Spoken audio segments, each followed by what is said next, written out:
Oui, je vais vous faire un exposé donc, sur Raymond Ruyère, qui n'est pas assez connu, effectivement. Je ne sais pas si vous avez entendu parler dans vos cours, ou qui est un grand philosophe français, bien sûr, mais surtout lorrain. Il est né à Plainfin en 1902. Il est mort à Nancy en 1987. Donc je vais vous commencer par quelques références biographiques pour qu'on puisse le situer. Et puis ensuite, je vais présenter un peu l'aspect technique et philosophie et technique de Ruyère. Qu'est-ce que Ruyère pensait de la technique à travers donc son œuvre. Donc Ruyère naît à Plainfin d'une famille alsacienne. Enfin, sa mère était alsacienne, son père est vosgien. Et son père meurt quand il avait 2 mois. Donc il est pris en charge à la famille dure, la famille de sa mère. Ils sont 7 enfants. Il y a 3 garçons, 4 filles. Donc il est pris en charge par les tantes. Enfin, il raconte sa jeunesse à Plainfin, l'école communale. Et il est repéré par les instituteurs à une époque où l'ascenseur social marchait bien, et donc qui conseille à sa mère de l'envoyer comme pensionnaire au lycée d'Épinal, où il va donc passer tout ça jusque l'année du bac, quoi, de la 6e à l'année du bac.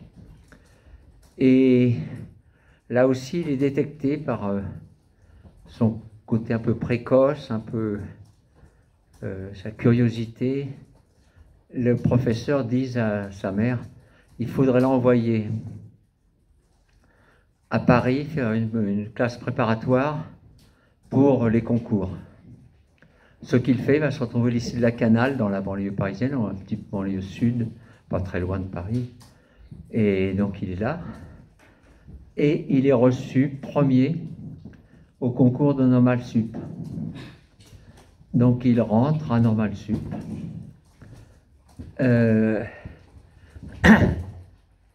Il n'a pas gardé un grand souvenir de l'école.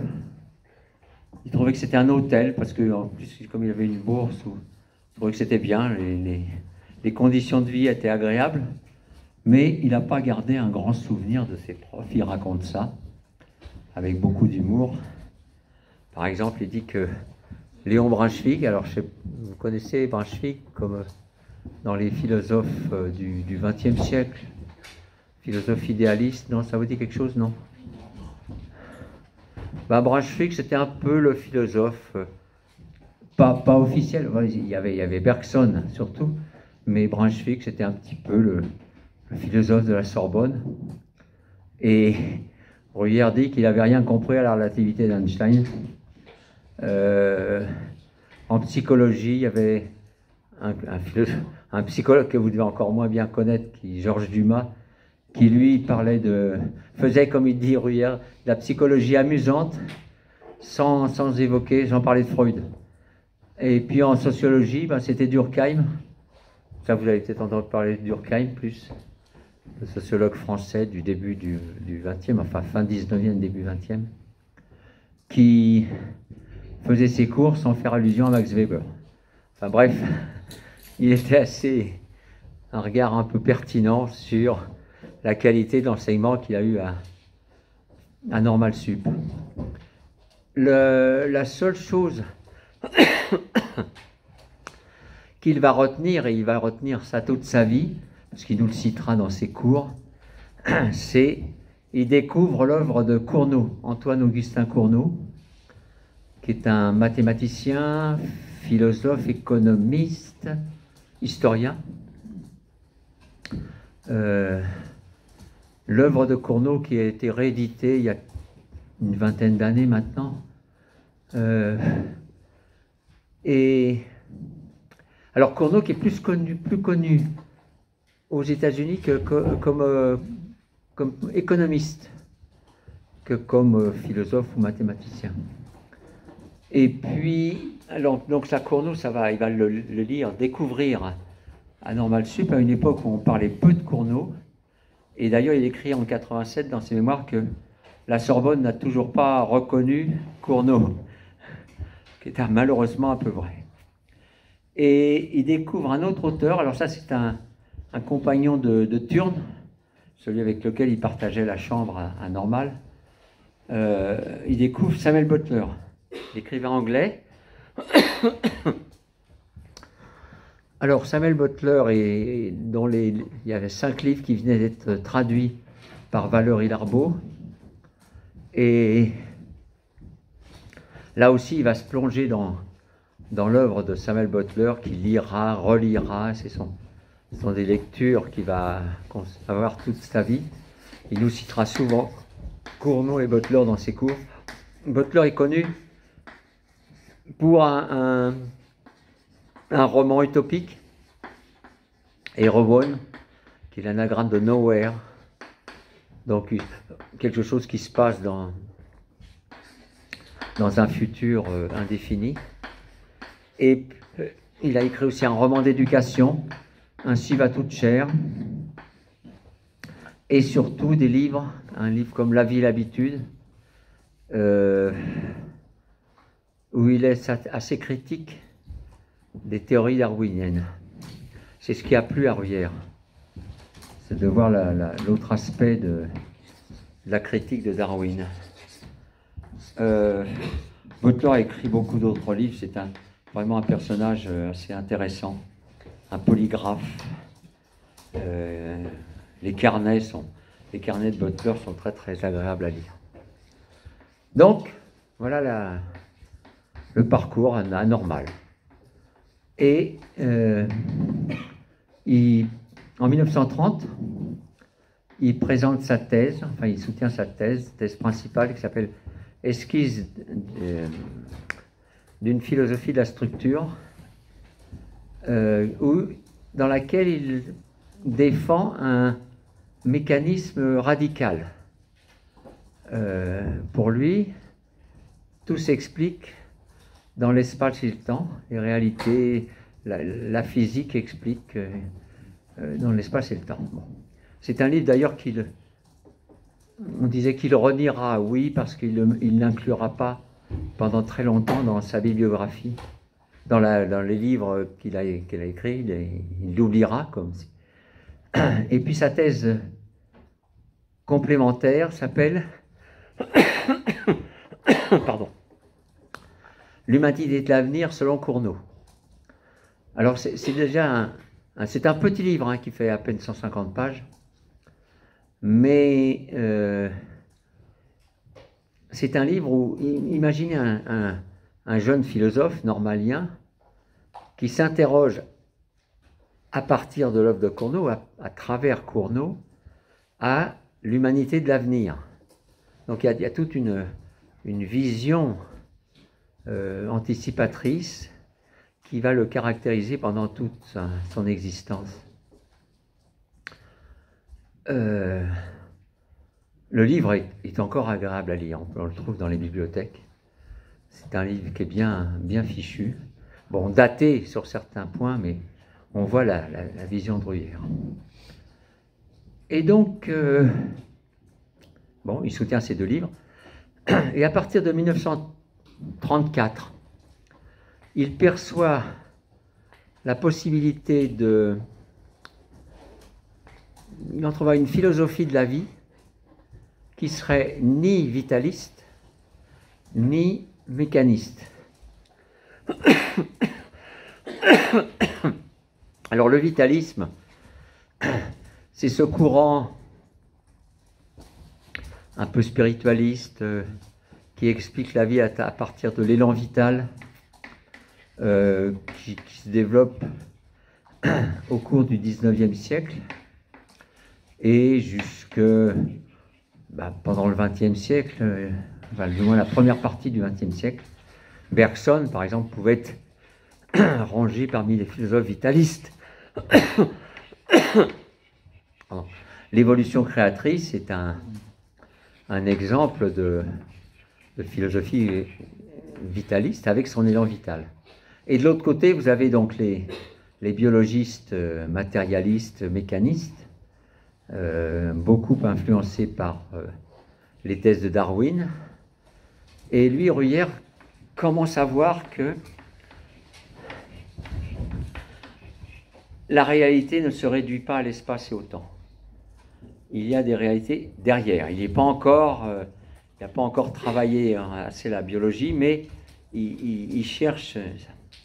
Il publie en 1937 un petit livre pour les étudiants, dans une collection d'étudiants, La conscience et le corps, livre qui a été récemment, il y a 2 ans, je crois, réédité chez Vrin.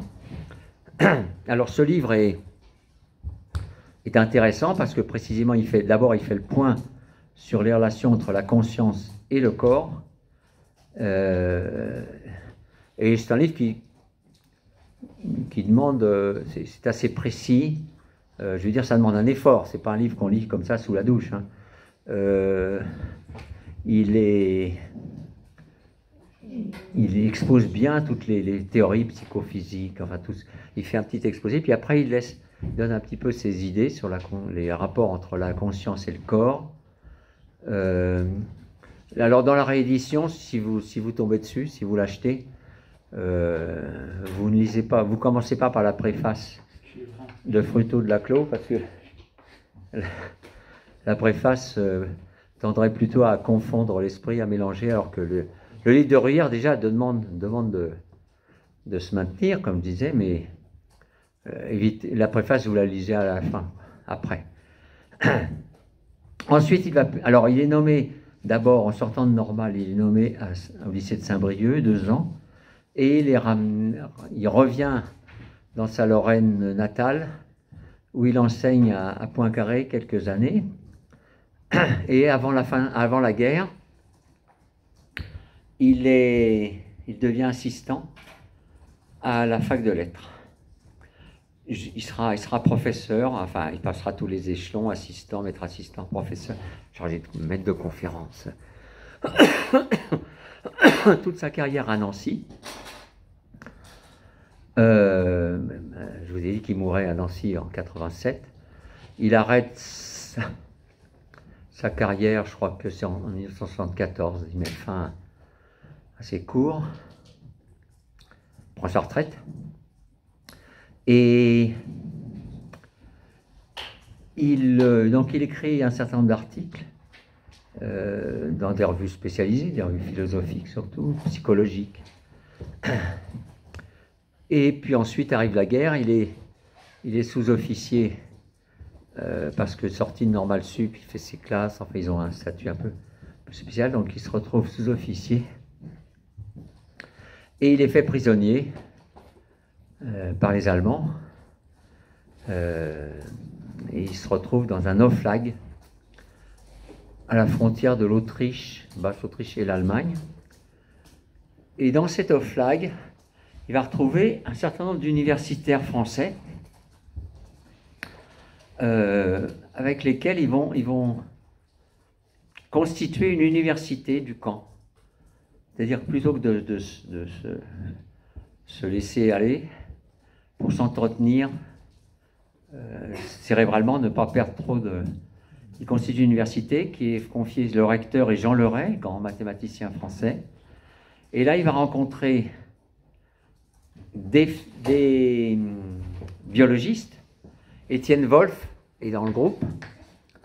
Étienne Wolff, qui est le père de l'embryologie expérimentale en France, qui sera professeur au Collège de France, administrateur au Collège de France, et puis qui est élu à l'Académie française en 1974, je crois. Je ne me souviens plus exactement, mais on peut retrouver. Et il y a un autre biologiste qui est totalement oublié maintenant, Lucien Moïse. Il y a d'autres, il y a des psychologues, des historiens. Donc cette université fonctionne, ils donnent des conférences aux autres, et puis ça permet d'entretenir leur activité intellectuelle, si bien que, en sortant du camp en 1945, Bruyère va publié en 1949 le premier grand livre où il expose son système, qui s'appelle Éléments de psychobiologie. Alors, il paraît que ce n'est pas lui qui avait choisi le titre, c'est l'éditeur, les presses universitaires de France. Mais bon, le livre apparaît, c'est le premier exposé du système de Bruyère en philosophie de la vie. Ensuite, il publie 2 petits livres, petits par la taille, mais grands par l'importance. 2 livres sur les valeurs, la théorie des valeurs. Le premier s'appelle Le monde des valeurs, en 1948, et en 1952, Théorie de la valeur, les philosophies de la valeur. Petit livre paru.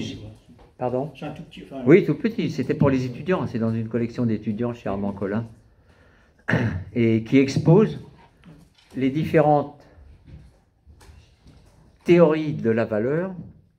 Seulement, Bruyère explique sa propre théorie des valeurs, dont on reviendra quand on parlera de technique.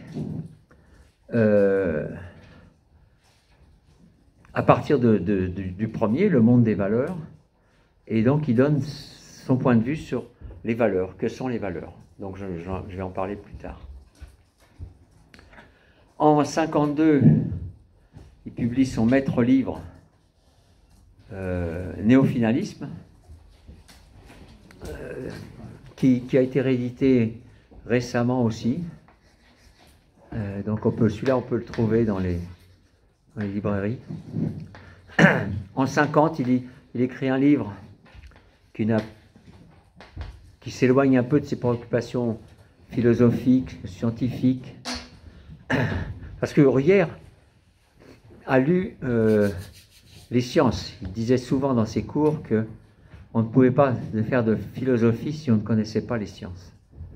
Donc ce qu'il a lu, il a travaillé les grandes découvertes du XXe siècle, la théorie de la relativité et la physique quantique, qui pour lui a été une révolution. C'est la physique quantique qui permet, on change de paradigme, on n'est plus dans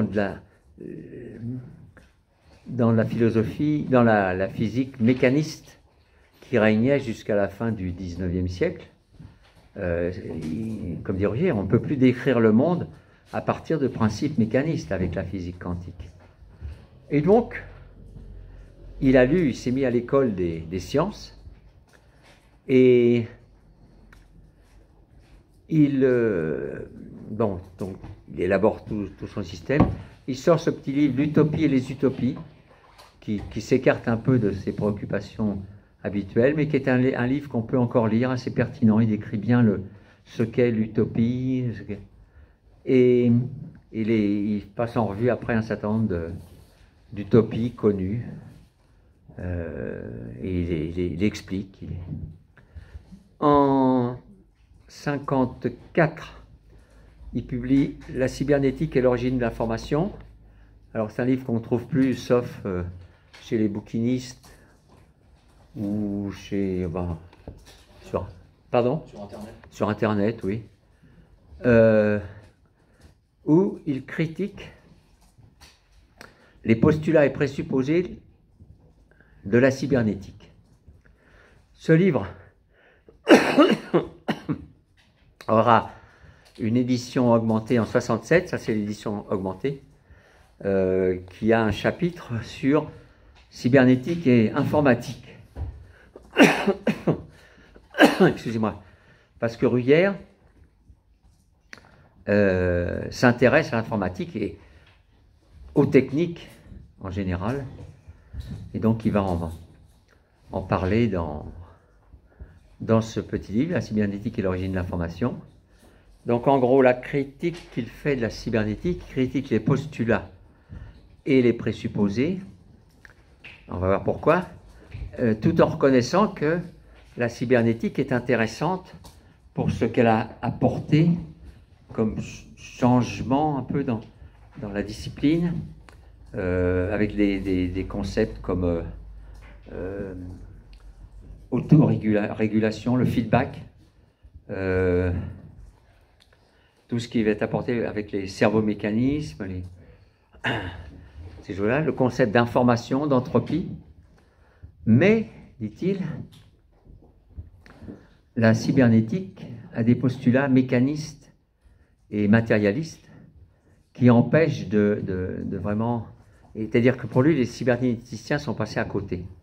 Et pourquoi il appelle l'origine de l'information? Parce qu'il dit que les cybernéticiens, Norbert Wiener et d'autres, mettent l'accent sur l'information, la théorie mathématique de l'information, et Ruyer dit que eh bien, cette théorie mathématique ne résume pas tout ce que comprend l'information. Alors ça, c'est ce que je traite dans le livre sur la mécanisation de l'esprit.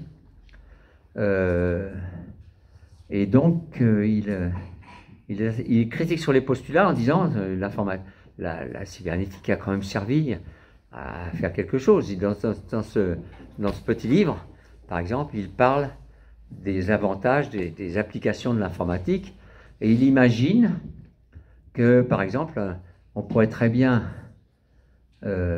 créer des systèmes de transport en commun, des bus, sans chauffeur, uniquement avec des systèmes de régulation, de frein. Il suffit de... Vous avez le parcours du bus, et puis on fixe les arrêts là où le bus doit s'arrêter. Et c'est très possible grâce à des applications de la cybernétique.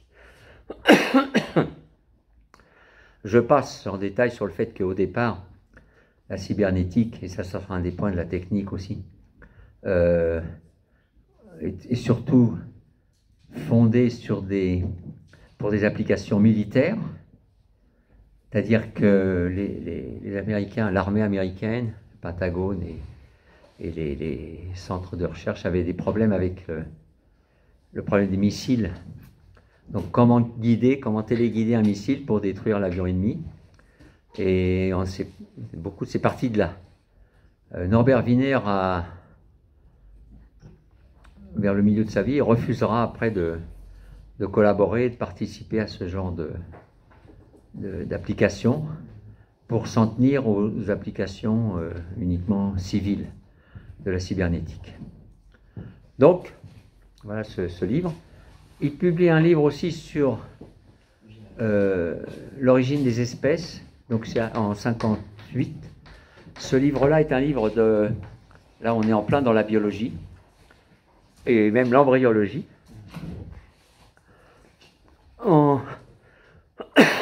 Pardon.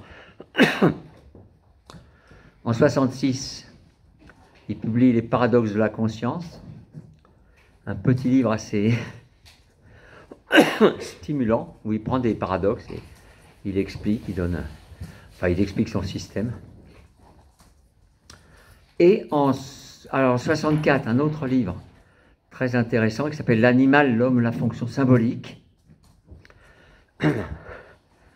où il expose un certain nombre de théories, un livre très stimulant, là aussi agréable à lire.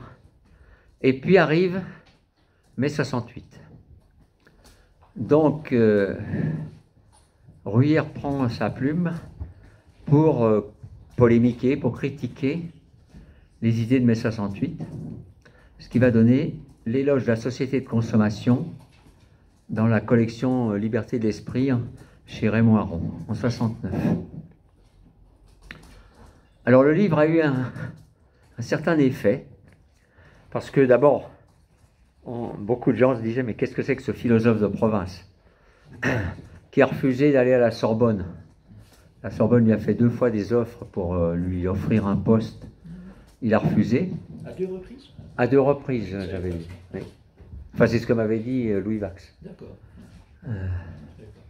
J'avais essayé une première fois, il avait dit non, et puis alors il dit, qu'est-ce que c'est que ce professeur, ce provincial, qui en plus va à contre-courant de toutes les tendances à la mode, qui défend la société de consommation.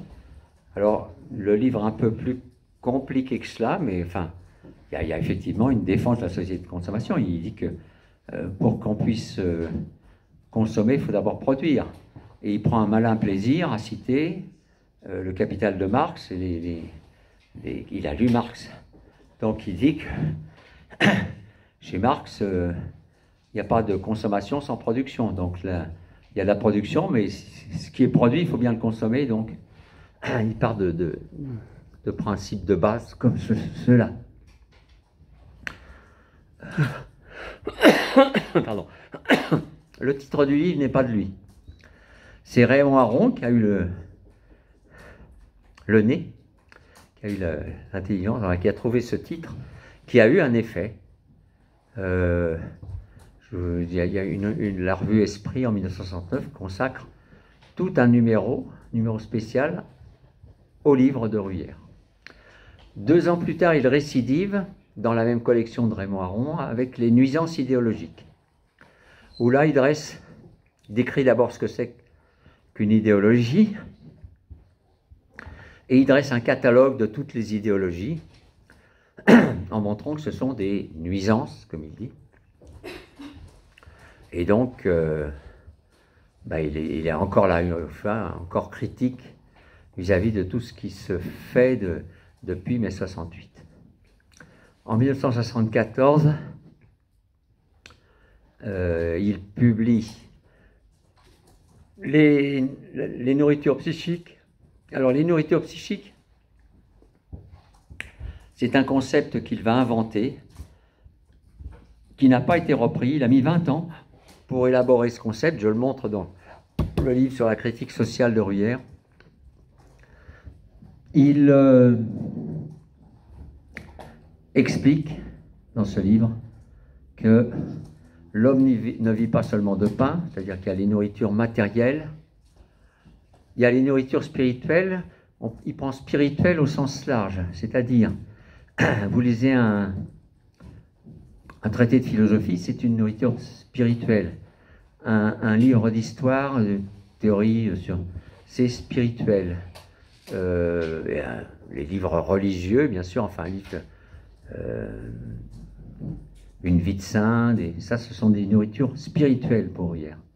Mais entre les deux, parce que l'homme n'est ni ange du côté spirituel et ni bête du côté nourriture, il existe des nourritures psychiques. Alors, qu'est-ce que c'est que le psychique dans l'esprit de Bruyère?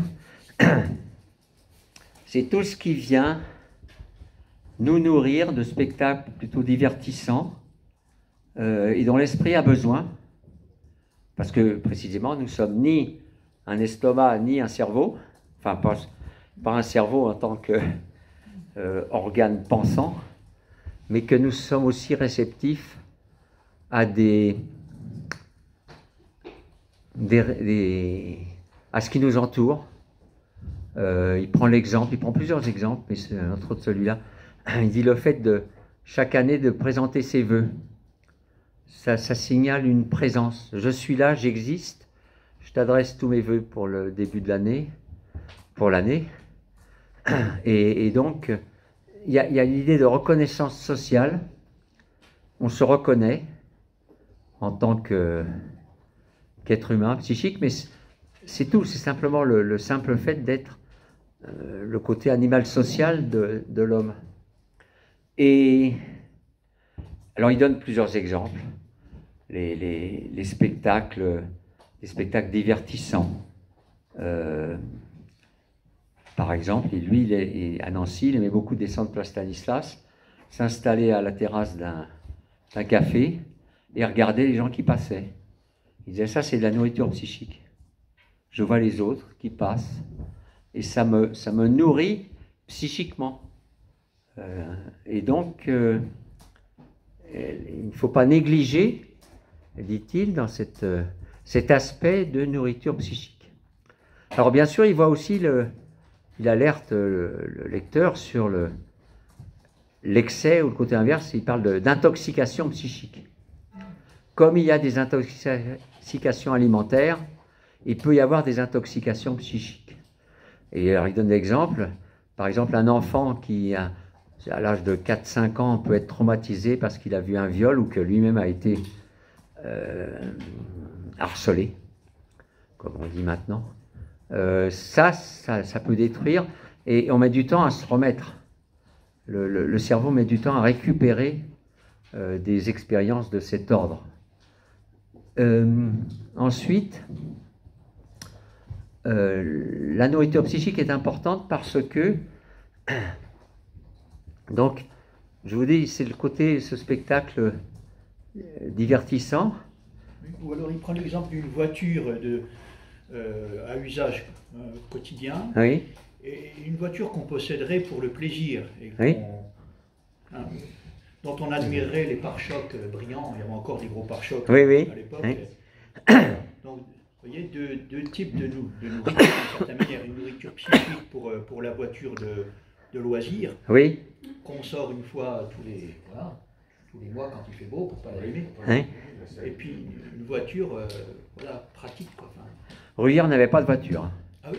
Il avait, comme disait Vax, son collègue à la fac de Nancy,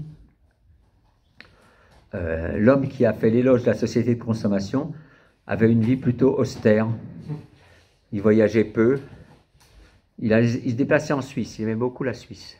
Où il avait des collègues, il a été lu, il a été publié dans des revues en Suisse.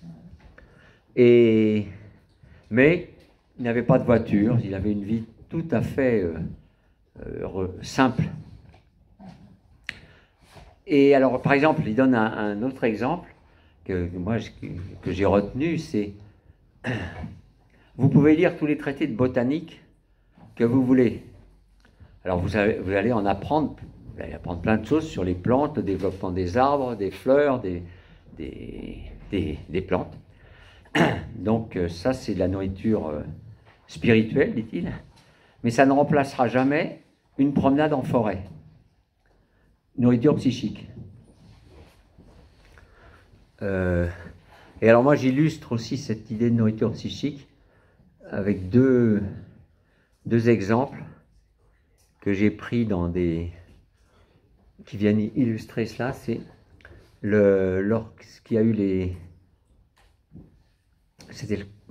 y avait eu le couronnement de la reine d'Angleterre. Ça c'était, oui, parce qu'il reprend, enfin, j'ai pris dans Ortega y Gasset, le livre la révolte des masses, et dans l'introduction, il a fait une lettre aux Anglais, où il montre que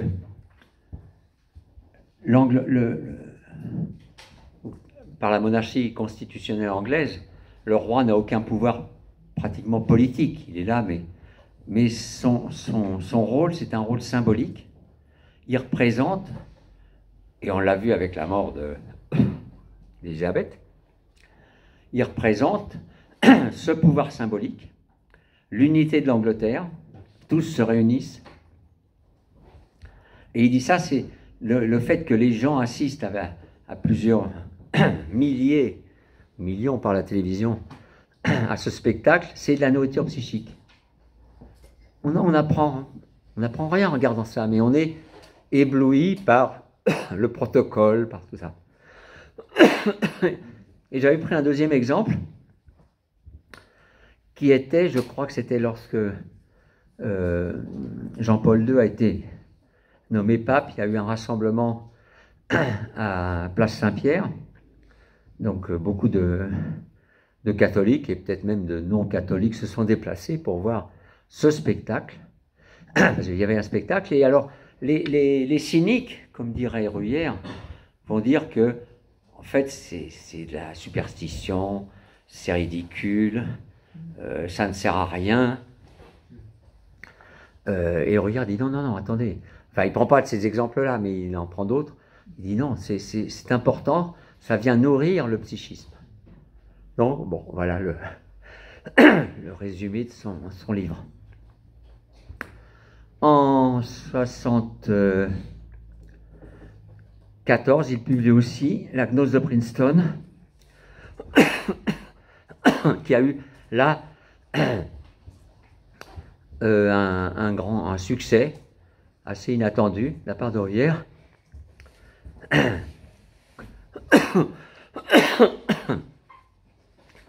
Et en fait, cette gnose de Princeton repose sur on a dit que c'était un canular de normalien, parce que, arrivé en 74, donc il est sur la fin de sa vie, il a exposé tout son système, ses idées, c'est dans ses livres, il s'aperçoit que ça ne prend pas auprès du public, même auprès des philosophes, et donc il va utiliser le stratagème de la gnose de Princeton, gnose qui n'existe pas, hein.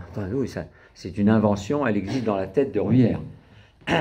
Mais il va se servir de tous les auteurs astrophysiciens, cosmologues, biologistes qu'il a lus pour faire passer ses propres idées sous le nom de ces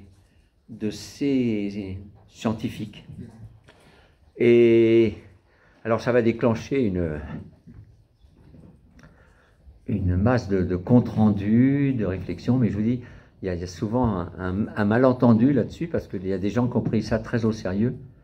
Certains se demandaient même la gnose de Princeton, où est-ce qu'il se trouve, alors que Bruyère n'a jamais mis les pieds aux États-Unis. Donc, il ne répondra pas à ce malentendu. Ah non, il fera, non. Voilà. Non, il va persister, puisque les 100 prochains siècles, oui, ça continue. Non, il laisse, il profite un peu de ce succès, oui, inattendu, et il trouve que, bon, il a réussi, d'une certaine manière, à faire passer ses idées, mais enfin, je vous dis, ça, pour beaucoup, ils n'ont pas compris. Certains ont pris très au sérieux cette gnose de Princeton, alors que c'était ses propres idées qui sont exposées dans ses livres. Il récidive en 77 avec les 100 prochains siècles. Alors les 100 prochains siècles, il persiste justement avec le mythe de la gnose de Princeton. Il dit c'est l'avenir vu par les gnostiques, qui n'existent toujours pas, hein, ils n'existent pas plus. Et donc, ce qui est intéressant dans ce livre, c'est que autant sa thèse complémentaire que je vous avais citée, je crois que je l'ai citée, l'humanité de l'avenir selon Cournot, traitait donc ce thème de l'humanité de l'avenir selon Cournot, autant les 100 prochains siècles sont ce que j'appelle dans le livre sur la critique sociale l'humanité de l'avenir selon Bruyère. C'est-à-dire qu'il boucle la boucle là. Et alors, plusieurs thèmes sont inclus dans ce livre, donc sur une évolution de la société. Je vous dis, la Bruyère fait preuve d'une vision anticipatrice et audace de la pensée, qui sont probablement les marques du génie. On a souvent dit que Bruyère était un génie méconnu, et enfin souvent, ceux qui l'ont lu. Et donc, il y a quelques idées phares dans ce livre. La première, il fait la distinction entre les peuples longs vivants et les peuples courts vivants. Alors les peuples courts vivants sont des peuples qui vivent dans l'immédiat, qui vivent dans le court terme, qui se contentent du confort de la civilisation, de tous les avantages qu'elle peut nous donner, sans penser à l'avenir. Alors que les peuples longs vivants sont ceux qui ont une vision à travers les siècles. Comme il dit d'ailleurs dans ce livre, il dit on ne franchit pas les siècles par hasard. Les peuples qui sont longs vivants, c'est des peuples il faut avoir la volonté, la ténacité, que la civilisation a peut-être fait perdre. Justement, ce confort nous a fait perdre une vitalité, une énergie vitale, quoi, pour se rebondir, pour chercher à aller au-delà du court terme. Et c'est donc là qu'on assiste, quand on lit ce livre, on voit une inflexion de la pensée de Bruyère qui, dans l'éloge de la société de consommation, était plutôt un défenseur du libéralisme, mais qui, dans les 100 prochains siècles, se rend compte que le libéralisme, c'est du court terme.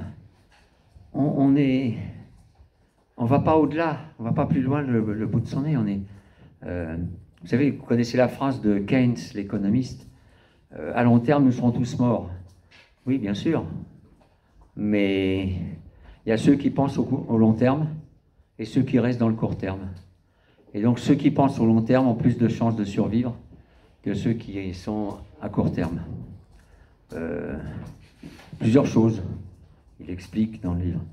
Le fait de refuser d'avoir des enfants, soit pour son confort, soit parce que les enfants c'est embêtant, il faut s'en occuper, ça demande des efforts, c'est des contraintes. Il y a des peuples qui ne se posent pas la question, ils font des enfants, point. Et donc, regardez ça, ce sont les non-vivants. Le deuxième thème dans ce livre, qui à mon avis me semble important, c'est l'homme n'est pas domesticable. L'homme n'est pas une espèce domesticable. Et alors, Ruyard explique, pour pouvoir domestiquer l'homme, il faudrait un étage au-dessus qui serait une sorte de surhomme. Pas un surhomme nietzschéen, mais un homme, une espèce humaine supérieure qui pourrait domestiquer l'homme. Alors cette idée va un peu à contre-courant là aussi. On se dit, mais attendez, on a vu par exemple la crise du Covid a montré comment les populations peuvent se comporter d'une manière moutonnière. On vous force à suivre des choses. Et puis, les romans d'Orwell ou de Aldous Huxley, Le meilleur des mondes, 1984, sembleraient aller contre cette idée de Ruyère. Mais Ruyère développe l'idée que il y aura toujours des résistances. Le libre arbitre et le bon sens vont nous aider à résister à toutes les tentatives, qu'elles soient étatiques, totalitaires. Il pense à l'Union soviétique, il pense à la Chine, Cuba, enfin bon, il y a un tas d'exemples de ces sociétés-là qui cherchent à domestiquer l'homme, à en faire un travailleur qui obéit, qui fait ce qu'on lui dit de faire. Et Ruyard dit non, ne vous trompez pas, l'homme n'est pas une espèce domesticable. Alors, autre exemple, pardon, qui va utiliser pour la technique, dans le domaine technique, c'est que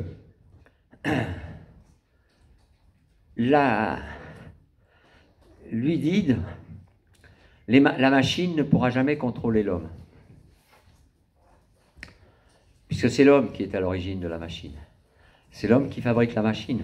Donc tous les fantasmes, les rêves qui font la presse à sensation sur les ordinateurs qui vont nous dominer, l'ordinateur qui va s'auto-reproduire, qui vont développer des formes d'intelligence que nous n'avons pas.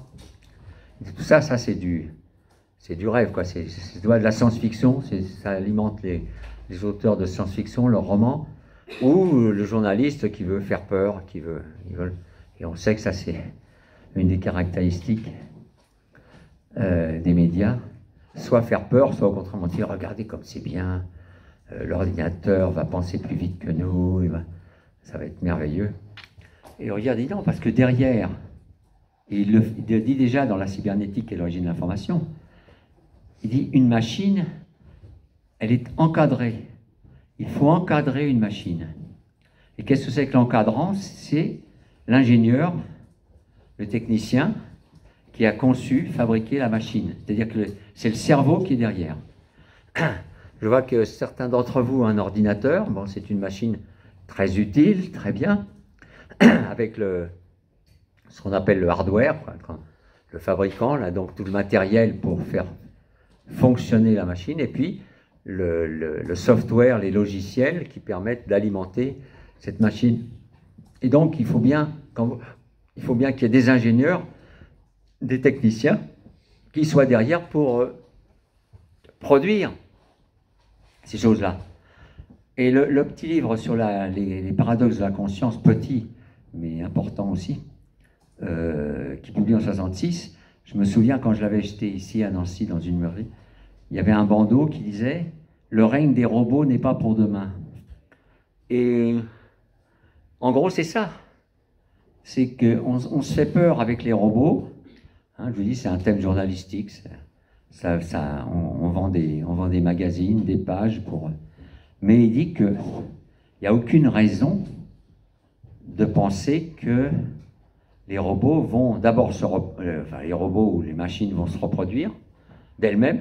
Ça c'est du fantasme absolu. Pourquoi? Parce que derrière, il y aura toujours un cerveau humain qui va mettre en route la machine. Et il avait écrit un article dans la revue de métaphysique et de morale en 1958 qui s'appelait « Les limites du progrès humain », où il montre que le progrès humain, on va dire sur le plan scientifique, sur le plan, peut atteindre des limites. Et alors il y avait un lecteur à l'université de Harvard, historien des sciences, Giorgio Di Santillana, qui avait répondu à Ruyère en disant, lui il était au centre, 58, il était là où se passait tout ce qui se préparait sur les ordinateurs, et il explique à Ruyère, enfin il dit dans sa lettre, que mais non, il n'y a pas de limite, parce que regardez le développement des ordinateurs, entre autres Van Neumann, le mathématicien, économiste,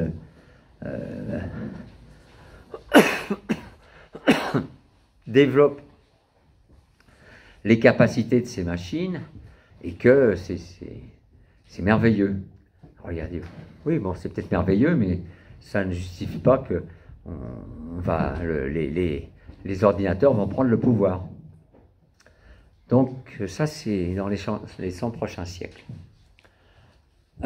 Puis dans cet article, où Ruyère répondra. Ensuite, il revient un petit peu sur la critique sociale, là j'en parle dans mon livre, en publiant un pamphlet assez stimulant qui s'appelle « Le sceptique résolu face au discours intimidant ». Et ce qui est important dans ce livre, c'est le « face au discours intimidant ». Pourquoi? Parce que nous sommes entourés, et alors aujourd'hui, ça prolifère, de discours intimidants qui nous disent qu'il faut faire ci, il faut faire ça. Le politiquement correct, c'était le départ du discours intimidant. Et puis ça n'a fait que croître et embellir. Théorie du genre, enfin toutes ces choses-là sont des discours intimidants qui ne reposent sur aucune base scientifique, si ce n'est des idéologies.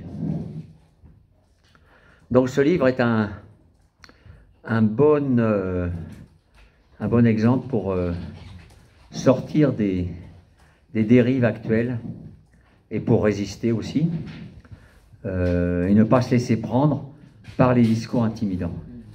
C'est-à-dire là encore, on retrouve chez Ruyère l'idée de libre arbitre. On pense soi-même, on ne laisse pas les autres penser pour soi, et on utilise beaucoup le bon sens. Ruyère était un adepte, oui. Même l'idée selon laquelle il faudrait penser par soi-même, ça fait partie pour lui d'une idéologie. Ah oui, bien sûr. Voilà. Oui. L'injonction à penser. À penser. Ça fait partie oui. d'un discours intimidant. Oui, oui, c'est ça. Oui. Donc c'est un livre qu'on peut lire avec profit parce que. Il ne faut pas penser. Faut penser bien. Il faut apprendre à penser. Faut trouver la bonne. Voilà. Oui. Moi, j'ai passé 4 ans avec Ruyère comme professeur, qui était un excellent professeur. Il avait de l'humour, des références, il lisait de tout, de la science-fiction. Il nous citait Alphonse Allais dans ses cours, en plus de Cournot, de Butler, enfin, des cours qu'il préparait avec soin. Et je dis, souvent, je l'ai dit parce que c'est la vérité, Ruyère m'a appris à penser. Et donc, il faut apprendre à penser. et penser par soi-même. C'est-à-dire, on s'informe, ce qui demande un effort, mais il faut faire l'effort. Sinon, bah oui, on est prêt à se laisser intimider. Ce qu'on voit à longueur de temps depuis quelques années. Et donc, il faut refuser de se laisser intimider. Il faut résister. Il faut un scepticisme de bon aloi est nécessaire.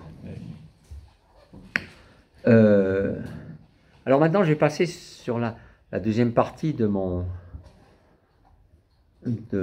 exposé qui traite de la technique et philosophie et technique chez Ruyère. Puis il y aura un temps de débat alors après. Oui, oui, bien sûr, oui. Oui, oui. On consacre, alors là il reste on va dire, une heure. 50 minutes. Hein. 50 minutes. Donc on va consacrer, je sais pas, vous pensez. Ah bah je suis à la disposition. Je suis là pour répondre aux questions. Questions déjà là peut-être? Non? Il n'y a pas de questions? Pas encore. Pas encore. Ah, peut-être, non? Oui, pas peur, hein. Bon. Oui, oui, il ne faut pas être intimidé. Oui, enfin, je suis sûr qu'il y a une question. Peut-être réfléchir. On va faire une pause un petit peu, monsieur. Une pause. Bah, j'ai terminé sur la technique. D'accord. Et puis après, on fait la petite pause et on posera les questions après. Hein. D'accord. Alors, philosophie et technique chez Ruyère. Voilà. Allez. Ruyère n'est pas contre la technique. Il reconnaît l'importance de la technique dans l'évolution de l'humanité. Alors d'abord, il a quelques exemples frappants. Il doit avoir 7-8 ans, pas plus. Il se retrouve sur le pont de Kehl, à Strasbourg, et il s'interroge sur ce pont en se disant, mais à quoi servent toutes ces poutrelles, ces filaments qui tiennent le pont comme ça? On pourrait très bien faire ça d'une manière plus simple. Et puis plus tard, il va se rendre compte que non, c'est nécessaire en découvrant les lois de la physique mécanique. Et donc, il prend conscience de l'importance. Si on veut que le pont se maintienne et ne s'écroule pas, il faut tout cela. Donc il faut respecter un certain nombre de lois. Ensuite, il a un de ses oncles, qui est un bricoleur, qui va lui donner un peu le goût de la curiosité et le goût de monter des choses, de regarder comment ça fonctionne. Il nous disait souvent dans ses cours, enfin souvent non, mais il l'a répété quelques fois, nous sommes dans un monde, après l'éloge de la société de consommation, où nous sommes insatisfaits par la technique dont nous bénéficions. Pourquoi? La plupart du temps, nous ne savons pas comment ça fonctionne. Nous savons à peine comment fonctionne une automobile. Nous ne savons pas comment fonctionnent même des objets aussi quotidiens qu'un réfrigérateur, une machine à laver, parce qu'on n'est jamais allé voir. Je pense que Ruyère, j'ai pas connu cet aspect intime de sa vie, mais je pense que c'était le genre à lire le mode d'emploi et puis à vérifier comment ça fonctionnait. Toujours cette curiosité de voir le... Donc il n'est pas technophobe, comme on dira plus tard. Au contraire, il pense que la technique a été essentielle dans le développement de l'humanité. Dès l'Antiquité, alors là, je vous conseillerais, si vous avez du temps, un livre qui est sorti dans l'encyclopédie de la Pléiade, dans la collection Encyclopédie de la Pléiade, qui s'appelle Histoire des techniques, par un certain Bertrand Gilles, qui fait un résumé. Ce livre est éclairant comme tout sur l'évolution des techniques. Donc depuis l'Antiquité, alors je disais tout à l'heure que la technique, ça a d'abord servi à... la première application de la technique, c'était de faire la guerre. Donc il parle d'ailleurs de comment se développe l'armement dès l'Antiquité, puis au Moyen-Âge, au XVIIe, au XVIIIe. Mais il y a aussi des applications civiles. Alors dans le domaine de la construction, c'est vrai que quand vous regardez ce qui reste des temples romains ou des cités romaines ou grecques. Il y a de quoi être assez effaré de voir comment ils maîtrisaient, en particulier la civilisation romaine, qui construisait des voies, ils étaient très avancés. Les termes romains, c'était quand même quelque chose, c'était une avancée technique. Ensuite, les constructions des bateaux, les moyens de transport, bateaux, on est passé le cheval, le carrosse, et puis la voiture, l'avion, le train, entre les deux. Donc là, d'où l'importance de l'invention du moteur à explosion, qui demande là aussi des cerveaux, des gens qui pensent et disent, tiens, ça peut être intéressant, parce que là aussi, Bruyère montrait bien que ce qui ne marche pas techniquement est éliminé. Hein, on a une sélection presque darwinienne là, qui joue. Et donc, la technique progresse. Je ne parle pas des techniques médicales, où alors là, il y a eu des progrès pour soigner le cancer, pour soigner Donc là, vous avez vraiment une évolution des techniques où on mélange la médecine nucléaire et la médecine préventive. C'est de la technique pour soigner, pour guérir, ce qui n'est pas le cas du tout du transhumanisme, qui veut, lui, augmenter le corps humain, mais la technique, c'est pour améliorer, sinon c'est pas augmenter, c'est améliorer, faire en sorte qu'on puisse éviter certaines maladies. Dans le cas du cancer, par exemple, c'est devenu, à part certains cancers incurables, on arrive à soigner. Je prends souvent l'exemple vous allez dans une salle d'opération aujourd'hui, il faut voir ça n'a rien à voir avec une salle d'op d'il y a 30 ans. Vous avez des ordinateurs partout, le chirurgien contrôle tous les paramètres avec ça. Vraiment, la technique a apporté quelque chose, une aide pour soigner, Regarde, quand on a fait quand le professeur Barnard en Afrique du Sud, à l'hôpital de Grootechour, a fait la première opération à cœur ouvert, ça a été une révolution. Aujourd'hui, les opérations à cœur ouvert, ça se pratique couramment. Donc, il faut reconnaître cet aspect de la technique.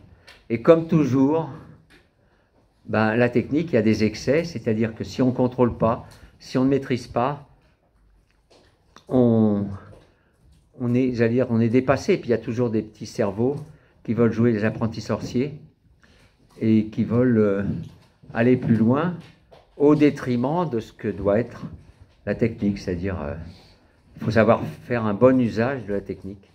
Mais ça, c'est partout. C'est dans tous les domaines. Donc voilà. Alors, je termine là-dessus parce que c'est important. La technique, selon Bruyère, c'est un domaine de valeur. Et alors, dans ces deux petits livres que j'ai cités sur les valeurs, Le monde des valeurs et Théorie de la valeur, Bruyère explique que les valeurs, comme les essences, il entrevoit un monde platonicien, c'est-à-dire qui n'est pas dans notre monde, qui est au-delà. On est en dehors de l'espace et du temps. C'est souvent un monde qu'on associe à ce qu'appelle Bruyère la conscience primaire, c'est-à-dire que c'est la source des valeurs, des essences, des thèmes. Bruyère reviendra souvent sur cet aspect-là. Alors, les valeurs, qu'est-ce que c'est ? Vous avez d'abord, en esthétique, le beau. Et Bruyère dit, Michel-Ange, quand il se met à peindre le plafond de la chapelle Sixtine, il incarne le beau. C'est-à-dire qu'il a quelque chose qui le pousse à représenter le beau. Il incarne ça. Les valeurs de vérité, la valeur scientifique, c'est la vérité. le savant qui découvre quelque chose, il incarne la vérité. Il est comme appelé vers quelque chose qu'il va incarner. Le bien, c'est pareil. Le saint, le héros, celui qui va incarner le bien, il est appelé par justement ces valeurs qui existent en dehors de... Les valeurs, vous ne les rencontrez pas dans la rue en sortant. Et donc, ça, voilà sa présentation des valeurs. Mais il existe aussi des mixtes, des composés de valeurs, dont la technique est un exemple.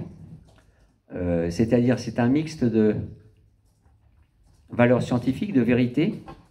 Hein, l'appareil marche ou il ne marche pas. Donc là, vous vérifiez assez vite. Et d'économie. Parce que non seulement il faut inventer un appareil qui puisse marcher, mais qui soit assez rentable. C'est-à-dire qui réponde à des besoins et que l'inventeur, parce que vous avez des cimetières de techniques, hein, des techniques qui sont mortes avant même d'avoir été mises en place, elles ont été conçues mais n'ont pas pu aboutir parce que il y a des impératifs économiques. Donc la technique, c'est un mixte, un composé des deux, science et... Voilà. Alors les problèmes commencent à naître quand on est dans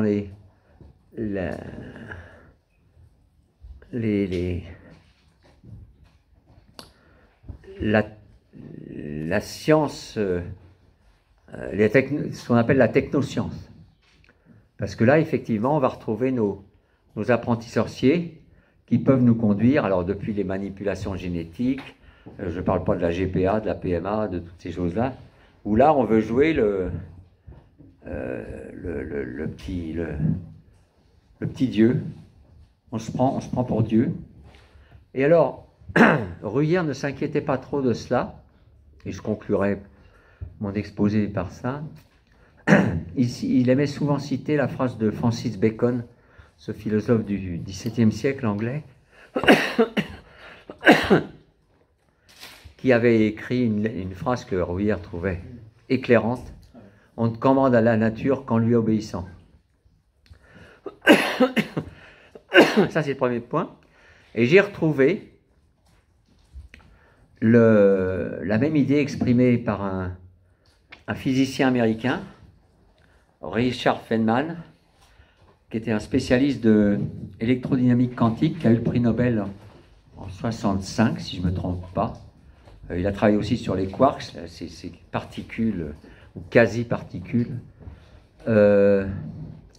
Et Feynman a dit, alors j'ai plus la référence, je ne sais plus, je vais vous dire, parce qu'il a écrit pas mal de bouquins de vulgarisation, je n'ai pas eu le temps de chercher. Il a dit, là, on ne peut pas duper la nature. Ce qui remet en place tous les délires de l'intelligence artificielle et du transhumanisme. Je crois que c'est cela qui peut nous donner espoir, et une lueur d'espoir, que la nature nous reviendra. Si on veut forcer la nature, elle va nous revenir au visage, on va se prendre une claque, et donc on ne peut pas jouer avec la nature. Voilà, heureusement. Donc j'ai terminé, maintenant je suis pour les questions.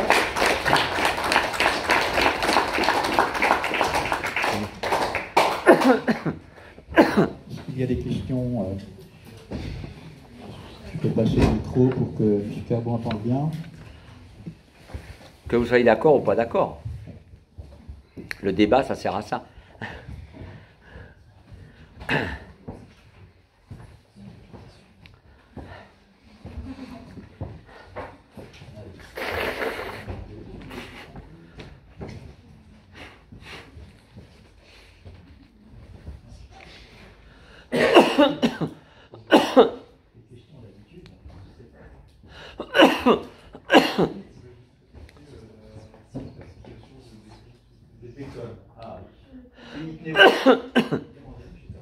Est-ce que vous pouvez répéter la citation de M. Bacon? Oui, on commande à la nature qu'en lui obéissant, ou on se soumet à la nature qu'en lui obéissant. Il tenait beaucoup à cette formule. Je ne sais pas où j'ai vu ça, mais Pardon? Vous l'avez dit personnellement ou alors il l'avait écrit quelque part ça? Il tenait Qui, beaucoup. Ruyère? Oui, il tenait Ben, beaucoup. elle est dedans. Ah, là-dedans. Ah, Elle est dans la cybernétique. Pardon. Il a tiré cette citation du Novum Organum de Francis Bacon, qui date, je crois, j'ai oublié, mais ça doit être, c'est là-dedans, je l'ai mis, de 1577 ou 1567, quelque chose. C'est à cette époque-là. Donc c'est même pas le XVIIe siècle, c'est XVIe.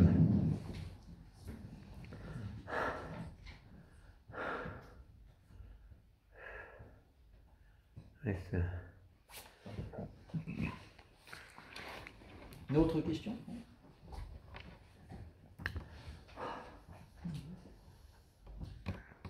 Sur l'œuvre de Ruyère Oui. ou les thèses, tu le développes. C'est-à-dire que j'ai voulu montrer l'importance de l'œuvre de Ruyère. Oui, il y a une question. Ouais. Sinon, je parle pas. Oh non, mais, Tout à l'heure, vous avez parlé de vérité, que Oui. Ruyère, il voyait ça comme des valeurs, Oui. et que vous avez tout de suite rattaché avec les scientifiques. Mais du coup, est-ce que quand vous dites le transhumanisme, l'intelligence artificielle, est-ce que ce serait pas la poursuite d'une vérité ou il serait complètement à côté quand il pense ça? Ah non, c'est une perversion de la vérité. Une perversion de la nature. D'abord, on ramène on retrouve dans la cybernétique, l'intelligence artificielle et le transhumanisme les mêmes postulats mécanistes, matérialistes. C'est-à-dire,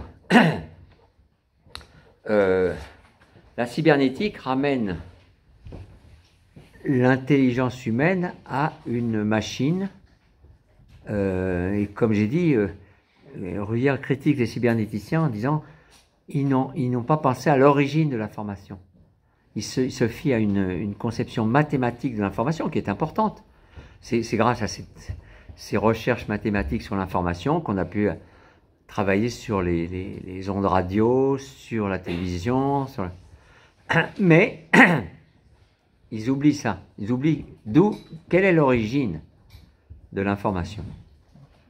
Dans le cas de l'intelligence artificielle, donc, vous savez, on distingue assez souvent, enfin on distingue maintenant, l'intelligence artificielle forte et l'intelligence artificielle faible. Alors dans le cas de la forte, le cerveau est une machine. Le cerveau, c'est un calculateur comme une machine. C'est-à-dire qu'entre mon cerveau et vos ordinateurs, il n'y a pas de différence.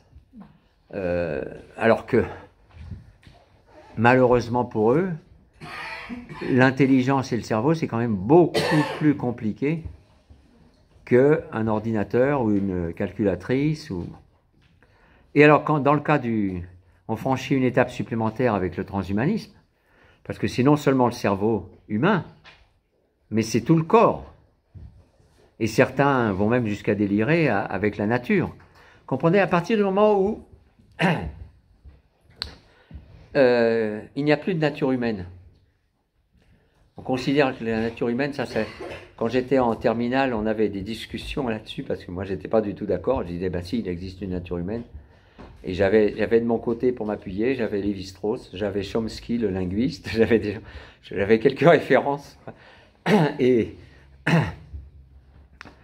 il existe une nature humaine, avec ses caractéristiques, qu'on ne cerne pas totalement, parce que précisément, la nature est plus compliquée.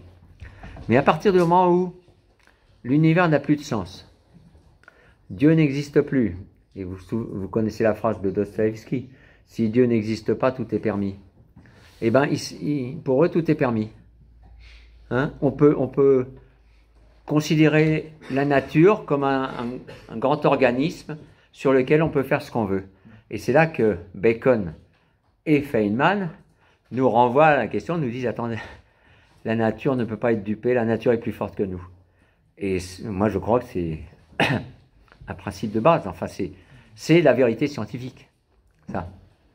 La nature est plus compliquée. C'est pas quelque chose qu'on peut construire, détruire. Regardez les manipulations génétiques. On veut, ah bah, je veux choisir l'enfant, je veux qu'il ait tel gène, telle couleur des cheveux, telle couleur des yeux, qu'il soit intelligent, qu'il n'ait pas de maladie, qu'il résiste. Bah oui, mais il y a un moment où il y a des limites. On ne peut pas rêver constamment à ces choses-là. Parce qu'encore une fois, je vous dis, la nature vous revient dans la figure avec force. C'est pour ça qu'il voulait réconcilier philosophie et science. Ah oui, oui, oui. Oui. Voilà, à la fois pour ne pas se laisser duper par de fausses théories. Les fausses théories. Et en même temps, être au plus proche vraiment de la science. Enfin, donc il était très averti et en philosophie et en sciences. Et donc la nature, c'était à la fois pour lui, on peut dire, un concept authentiquement philosophique, oui, mais aussi quelque chose qui renvoyait au vivant. C'est pour ça qu'il a fait autant d'études. Oui, sur le vivant, sur la biologie. Sur l'embryologie, l'embryogenèse, etc. Il ne s'en laissait pas compter, Rüger. C'était vraiment quelqu'un de très savant dans le domaine de la science. Oui. Ah bah lui, il nous disait qu'il n'y a pas de philosophie s'il n'est pas uni à la science. Il fallait penser. C'est-à-dire qu'il nous encourageait à travailler, étudier l'étude des sciences, quelle qu'elle soit, que ce soit la biologie, la physique, la chimie, enfin, il nous disait apprenez auprès de la science, ce qui n'était pas nier la philosophie, puisque lui, il faisait de la philosophie, mais il avait un savoir scientifique assez élaboré, très informé, et pour lui, il disait philosopher, c'est pas se prendre la tête entre les deux mains, et puis il disait pas comme ça qu'on philosophe. Il se moquait de ces philosophes. Alors, sa cible principale, c'était l'existentialisme de Sartre. Ils étaient pratiquement contemporains, quoi. Ils étaient normaliens tous les deux. Et donc, la philosophie, c'est quand même compliqué. Faire de la philosophie sans savoir quelques principes scientifiques, on perd son temps. Donc, il faut... De la même manière, il nous disait, apprenez l'histoire. L'histoire, c'est important pour comprendre d'où on vient, essayer de comprendre. Il insistait sur le rôle de l'histoire. Et des sciences historiques, on dira après. Donc... Sur le plan, parce que vous avez un chapitre sur la politique, enfin le politique, oui. Est-ce qu'il s'est engagé? Il est dans une période où les débats, mais vous avez parlé de mai 68, oui. toute cette période, est-ce que, comme beaucoup d'intellectuels de son époque, vous avez cité ça, Aron, tout le monde connaît la formule, il vaut mieux avoir raison tort, avec Sartre oui. que tort. Ouais. Tort avec Sartre que raison avec Aron. Est-ce qu'il s'est engagé lui-même? Non. Non, il avait une distance vis-à-vis de tout ça. Il n'avait pas l'esprit militant. Il ne pouvait pas, justement, son libre arbitre et son sens commun faisaient qu'il ne pouvait pas devenir militant avec tout ce que ça implique d'aveuglement. Je ne parle pas militant, mais engagé sur certains genres. Ah bah il est...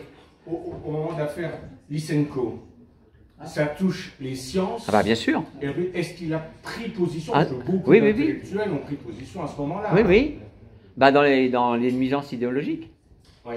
Il en parle, le cas de Lysenko, l'affaire Lysenko, parce que, en disant c'est de l'idéologie. Oui. On n'est plus dans la science, là.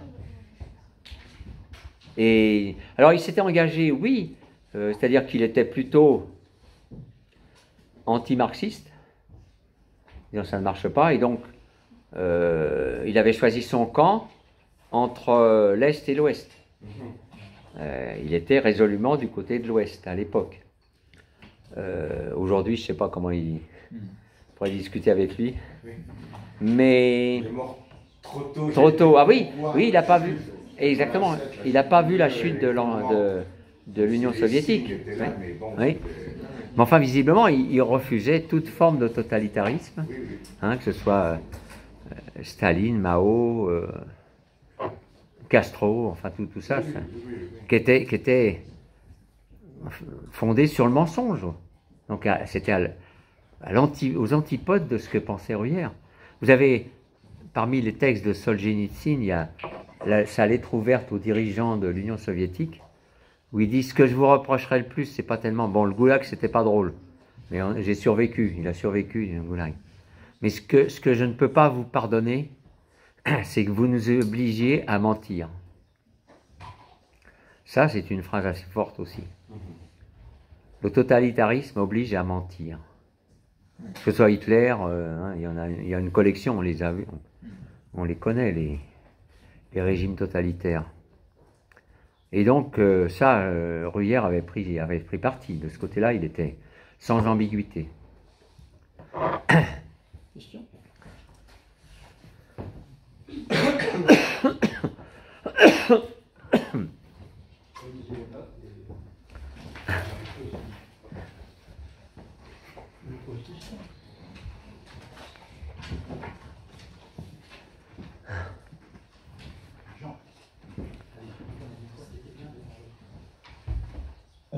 Est-ce que votre mentor, il croyait au transhumanisme?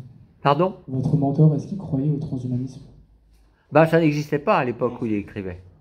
Il est mort en 87, on n'en parlait pas. Il ne croyait pas dans le futur? Ah ben dans le futur, il ne pensait pas que... Il était assez d'accord pour penser que la bêtise humaine est ce qui donne une idée de l'infini, mais il ne pensait pas que ça dériverait aussi loin. Parce que là on est, avec les transhumanistes, on est dans la bêtise pure et dure. Hein. Quand vous pensez que certains veulent, alors j'en parle dans le petit livre, veulent se faire cryogéniser pour obtenir l'immortalité, ça y attend. Enfin, qu'est-ce qui se passe dans ta tête là? Remets-toi, remets.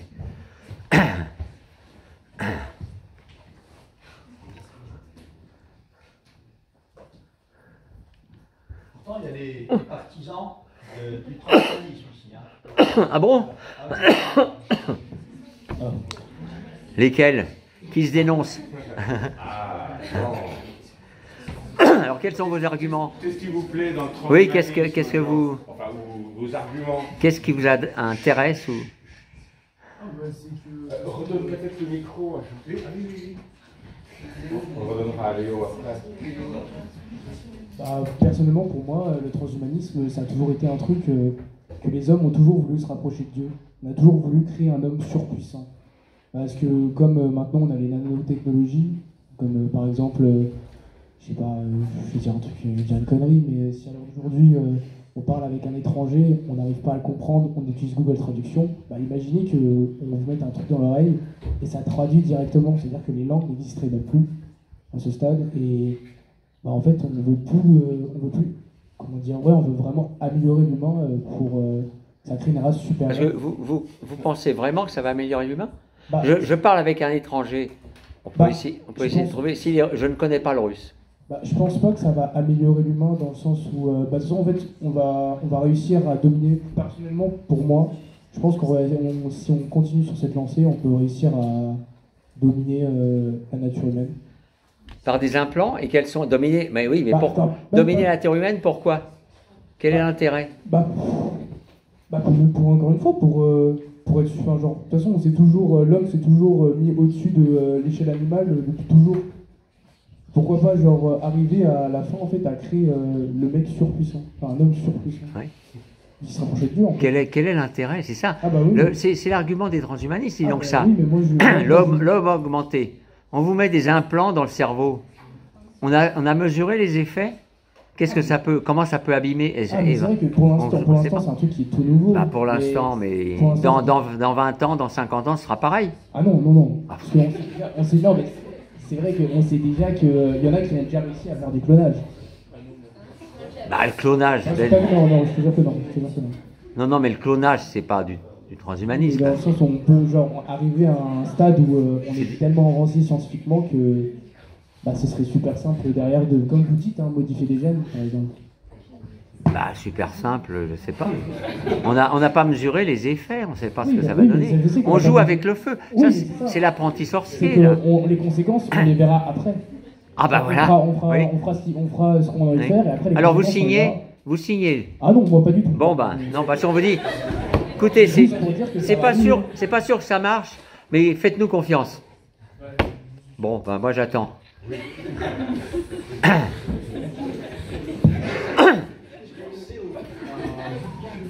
Moi, ça n'a pas trop de rapport avec les notes ou quoi, c'est juste que vous avez dit que vous avez écrit le livre parce que vous teniez à surligner l'importance des propos de Bruyère.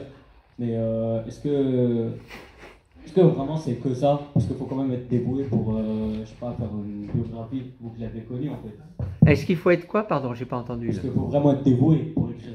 Dévoué? Écrire un livre. Oui, dévoué. Enfin, pourquoi en fait vous avez écrit le livre, mis à part l'importance de vouloir souligner les propos? Bah, c'est pas du dévouement, c'est de l'admiration. J'admire sa pensée. Je pense qu'il n'y a pas eu, au XXe siècle, on n'a pas eu beaucoup de génie, que ce soit philosophique ou. Et là, on en avait à Nancy, on en avait un sous la main. Et on ne s'en est pas rendu compte. Donc, je passe mon temps, j'allais dire, à propager la bonne parole en disant lisez Bruyère, vous allez apprendre des choses. Ça va vous. J'ai fait. Quand j'étais prof de logique et ce qu'ils appelaient philosophie de la nature à Caracas, la Santa Católica. Et comme j'étais étranger en tant que Français, j'avais rencontré, ils organisaient le 6e congrès international de la société de philosophie, de la société vénézuélienne de philosophie. Et donc la directrice était prof de logique dans une autre université, m'avait dit « Est-ce que tu devrais devenir adhérente et avec nous, puis tu vas participer au comité organisateur ?» J'ai dit « Oui, d'accord. » Bon, c'était une manière de bien connaître le Venezuela. Et je dois dire que j'ai rencontré là-bas des intellectuels de bonne pointure. Enfin, des penseurs, des philosophes, des historiens de très bonne pointure. Et donc, on se retrouve dans un lieu totalement improbable qui s'appelle Puerto Ordaz, à 5-6 heures en avion de Caracas, proche de l'Amazonie, à l'université, alors ça c'était l'université jésuite, la Católica Andrés Bello. Et comme j'étais parmi les étrangers, ils avaient invité, comme c'était un congrès international, on m'avait dit, toi on va te mettre dans les étrangers, t'es français, donc hop, c'est bien, ça nous fait un de plus. Il y avait un Allemand, un philosophe, prof de philosophie morale, Tugendhat. Il y avait un Portugais, il y avait un Colombien, et moi. Et donc, il m'avait dit, mais est-ce que tu vas préparer quelque chose, un exposé? Alors j'ai dit, oui, je peux faire quelque chose sur la nutrition psychique. Donc j'ai fait mon exposé. Les étudiants m'ont écouté poliment, mais j'ai vu que, bon, c'est pas... La seule chose qui me reste de ça, c'est que les journalistes sont venus interroger les philosophes invités étrangers. Et donc, dans le journal local, on a parlé de la nutrition psychique, nutrition psychica. Et donc, c'était amusant, mais je me suis dit... Et d'ailleurs, Vax, quand vous disiez au Canada, Vax m'a dit, mais vous avez contribué à faire parler de Bruyère au Québec, puisque j'ai été aussi à Montréal. Et comme étudiant, enfin, j'ai préparé un 3e cycle.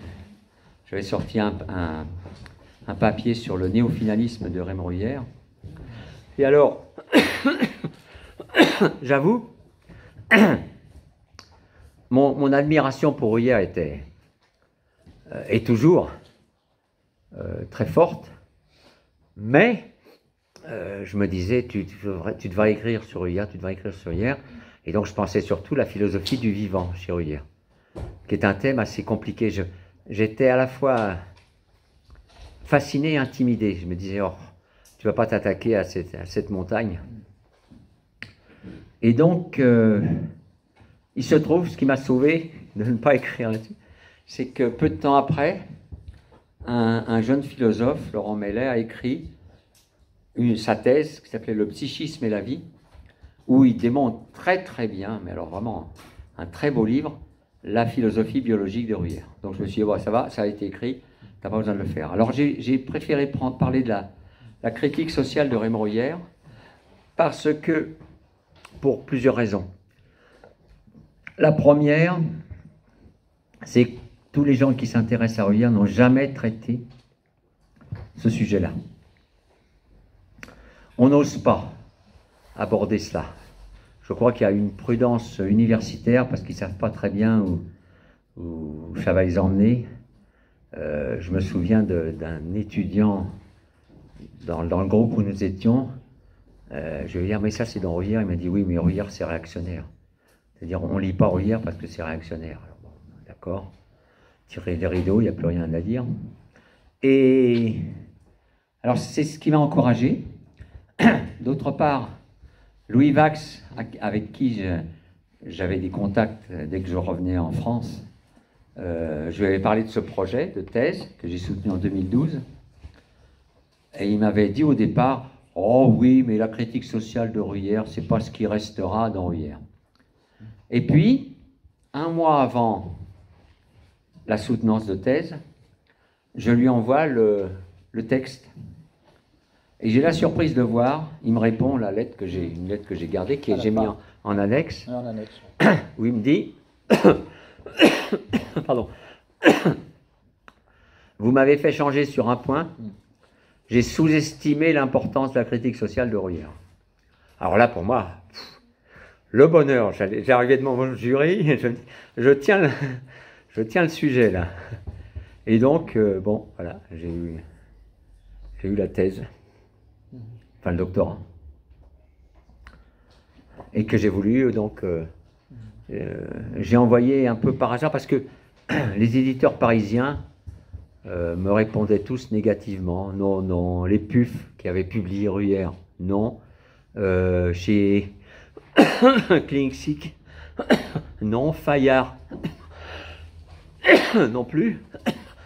Donc j'avais un peu abandonné l'idée. Et en 2020, je découvre qu'il existe un éditeur à Nancy. Et donc, je me dis, qui ne tente rien n'a rien. J'envoie mon texte à Sylvain. J'étais reparti, alors cette fois-ci on était à Bogota, j'avais quitté le Venezuela pour des raisons que vous pouvez tous imaginer. Hein, il n'y avait plus à manger, il n'y avait plus rien. Enfin, le Venezuela c'est devenu un désastre économique, social. Bon. Et donc, comme mon épouse était colombienne de naissance, elle avait la double nationalité, Venezuela, Colombie, mais sa famille était en Colombie, je lui dis, mais qu'est-ce qu'on fait à rester ici? On va à Bogota. Alors donc, on se retrouve à Bogota, et nous allions chez l'oncle de ma... Donc j'envoie mon texte vers la fin novembre, au courant novembre. Et puis au mois de décembre, nous étions invités pour passer le mois, les fêtes, chez l'oncle de Nora, mon épouse, à Cali. Donc on y va. Et je reçois un jour un matin, enfin j'ouvre Internet et je vois la réponse de Sylvain qui était intéressé pour publier le livre. Et qui me dit quand est-ce qu'on pourrait se voir. Alors je dis, écoutez, moi je rentre pas avant début février, donc on se verra à partir de ce moment-là. Et depuis, la relation s'est établie et je dois beaucoup à Sylvain qui croit en mes écrits. Et celui-là, ce livre-là, pour moi c'était, après tous les refus que j'avais essuyés, je me disais, bon, ça y est. Et apparemment, il ne s'est pas trop mal vendu. Très bien reçu. J'ai trouvé il y a des groupes de ruyériens, beaucoup de scientifiques d'ailleurs, qui étaient intéressés, qui ont lu le... Donc voilà, pour faire court. Je vous rends le... Oui, vous n'hésitez pas à faire connaître, vous m'avez dit tout à l'heure, qu'un monsieur, un psychanalyste de Reims était venu. Oui, le travail de Jacques a plusieurs aspects. Il y a l'aspect philosophie, mais l'œuvre de Bruyère touche à beaucoup d'autres aspects très importants, dont la psychanalyse, mais beaucoup d'autres choses. Donc le livre de Jacques est lu par beaucoup d'universitaires, mais il est aussi lisible par tout un chacun. C'était très important pour nous, ce domaine-là. Comme le dit très bien Jacques, Bruyère n'est pas le jargonnage. Et nous, on voulait éditer des livres qui soient lisibles à peu près par tout le monde, en tout cas ceux qui ont la bonne volonté de vouloir se plonger dans des œuvres. Et c'est la qualité qu'on a retrouvée chez Jacques. Donc c'est lisible vraiment par des spécialistes de beaucoup de domaines. Encore une fois, pas que philosophie. Mais aussi par des gens qui s'intéressent au monde des idées. Donc vraiment, je vous invite à lire ce livre-là. Et le deuxième livre de Jacques est également très bien. Ça peut éclairer les jeunes gens qui s'intéressent au transhumanisme, sans vouloir forcément changer d'avis, mais au moins avoir les postulats de base, d'où viennent les idées du transhumanisme, et où elles peuvent nous mener, puisque Bruyère avait tout de même fait ce travail-là, même sans parler de transhumanisme. Vous pouvez peut-être rappeler les éditions. Hein. Alors oui, les éditions s'appellent les éditions du Ver de Haut, donc nous sommes basés à Nancy, et nous sommes en partenariat avec la librairie Les Deux Cités, donc si vous voulez nos livres, vous les trouvez à la librairie, qui est au 6 rue, donc c'est vraiment à 100 mètres de la place Stanislas. Voilà. Et nous avons aussi des livres de Bruyère, évidemment, et d'autres. Merci, Sylvain. Ah, il y a encore le temps pour les questions. Hein. Ah oui, n'hésitez pas.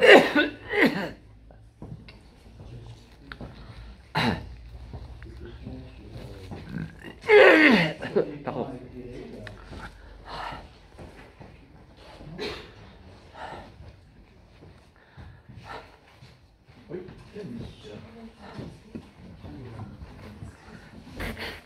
Qu'est-ce qui vous fait affirmer que l'homme n'est pas domesticable? Parce qu'en cours, on en a un peu parlé avec M. Guillemin, et on a trouvé pas mal, quelques cas où on remarquait que l'homme était parfois aliéné à quelqu'un ou à quelque chose. Alors, plusieurs choses. Bon, la démonstration de Bruyère, c'est de dire que l'homme n'est pas domesticable. Parce que cela supposerait une espèce humaine supérieure qui pourrait domestiquer comme nous avons domestiqué les animaux, certains, pas tous. Et donc ça c'est le premier point. Le deuxième point, c'est que le pouvoir politique, quel qu'il soit, cherche toujours à nous domestiquer, à nous imposer ses vues. Le marxisme, ça a été une espèce de domestication de l'homme. Enfin, le marxisme, le léninisme. Marx, je ne crois pas qu'il aurait pensé à cela, mais le léninisme, c'est une déviation, enfin, une mise en application du marxisme à partir de l'idée que l'homme est là pour obéir, écouter, et puis il fait ce qu'on lui dit de faire. Mais le marxisme est tombé, il me semble. Il y a eu des dissidents, et des notables.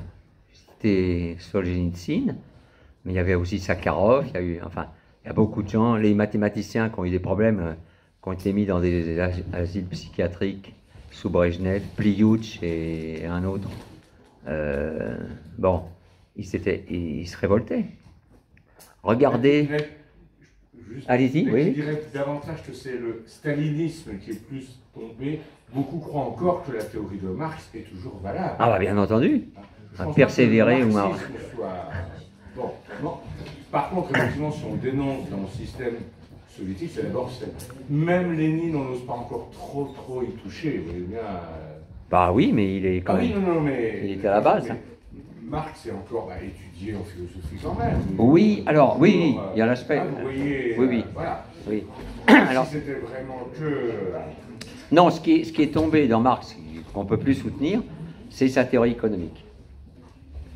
D'ailleurs, Bruyère le dit dans l'éloge de la société de consommation, il dit Marx, il a vraiment eu beaucoup de chance, parce que les trois piliers, la plus-value, l'appauvrissement, la paupérisation générale, qui ne se sont pas vérifiés dans l'histoire, Et ben malgré ça, il y a encore des gens qui sont marxistes. Oui, oui. Alors je parle pas des Badiou et de ces gens-là, bon, eux, ils sont irrécupérables. Mais, c'est-à-dire que le marxisme a évolué. Comme il ne tient plus, enfin, je veux dire, ça a été un traumatisme. L'effondrement du marxisme, ça a été quelque chose de... Et alors le pire, c'est j'avais lu Martine Malia qui faisait une étude sur... Martin Malia. Oui. Martin Malia. Oui. Et comment ça s'est effondré. Et ce qu'il dit, c'est assez révélateur. Il dit quand le système a commencé à s'écrouler, donc déjà un petit peu avant Gorbatchev, mais Gorbatchev, la perestroïka, eh bien personne ne s'est relevé, enfin ne s'est levé pour remonter le système. Il n'y a eu personne qui sont venus défendre.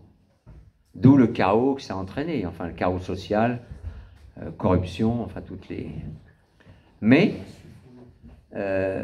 donc, il n'avait pas tous les soutiens, et tout d'un coup, les Russes aussi, à partir du moment où vous n'avez rien dans les magasins, vous ne mangez pas, et puis on vous dit tout ça c'est pour votre bien, hein, on veut vous sauver, hein, les lendemains qui chantent, demain on rase gratis, il y a un moment où ils y ont cru pendant 72 ans les Russes, donc, ils ont été tenaces, mais quand même, on se dit, il y a un moment, ça suffit, on arrête de plaisanter. Et alors, il y a encore la Chine. La Chine, c'est différent parce que... La Corée du Nord. La Corée du Nord, la Corée du Nord, c'est... Pas la Corée du Nord. oui, non. Et Cuba. Dans le cas de la Chine, ça tient parce qu'il y a 90 millions de membres du Parti communiste qui sont là pour contrôler tout le reste. Alors pour le moment, ça tient encore. Combien de temps?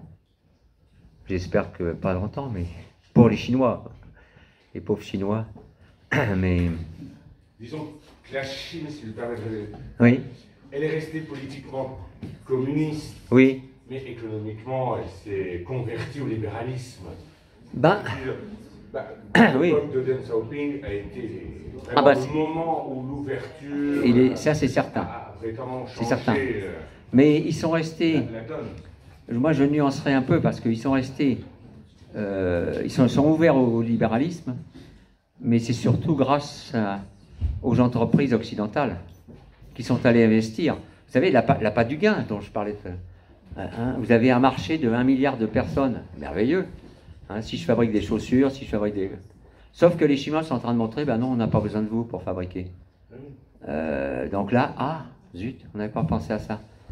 Et... c'est comme ça qu'ils se sont... Mais c'est pas une conversion. Oui, j'allais dire, pour qu'il y ait des entreprises européennes ou américaines, mais il fallait aussi qu'il y ait un marché. Or, la population chinoise, à l'époque de Mao, n'était pas en mesure d'acheter. Oui, mais justement, voilà, le but au départ... La naissance, j'allais dire, d'une classe moyenne qui va consommer... C'est dans les années 80. C'est venu, oui, je suis d'accord. Je suis d'accord. Mais précisément, quel est l'intérêt pour vous? Vous appelez Citroën, vous appelez n'importe qui, d'investir en Chine. C'est le coût de la main-d'œuvre. Vous évitez des salaires trop élevés dans les pays occidentaux, surtout en France où ils sont hyper taxés. Donc, vous faites fabriquer en Chine vos produits et vous les vendez en Europe, aux États-Unis. Au départ, c'était ça. Alors après, ils se sont dit, mais il y a un marché, il ne faut pas oublier. Il y a des consommateurs. Alors, ils ne sont pas encore, ils se précipitent pas tous, mais il y a quand même... au départ, c'était ça, c'était l'idée de... Je vais faire fabriquer à bas coût. Aujourd'hui, la Chine devient même plus chère. Parce qu'aujourd'hui, on va vers d'autres pays. Oui. Comme Thaïlande, oui. Le Vietnam, oui. Etc. Même la Chine, aujourd'hui... Bangladesh. Voilà. Oui, je suis tout à fait d'accord. Mais l'étau communiste contrôle encore la société. Oui. Donc...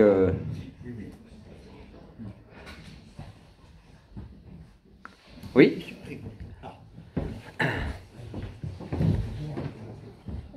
Quand vous parlez de domestiquer l'homme vous avez pris que des exemples humains et pourtant, enfin, les croyances religieuses, elles perdurent depuis des années et elles nous fixent en quelque sorte des limites, un peu moins en Europe à l'heure actuelle, mais dans le monde ça perdure et ça perdure depuis des années et ça domestique en quelque sorte l'homme. Donc, qu'est-ce que vous avez appelé domestication par les idées religieuses qui perdurent? Bah, à part l'islam, peut-être? Elle fixe des limites. Bah, quelle limite? Quel genre de limite? À quelle limite pensez-vous?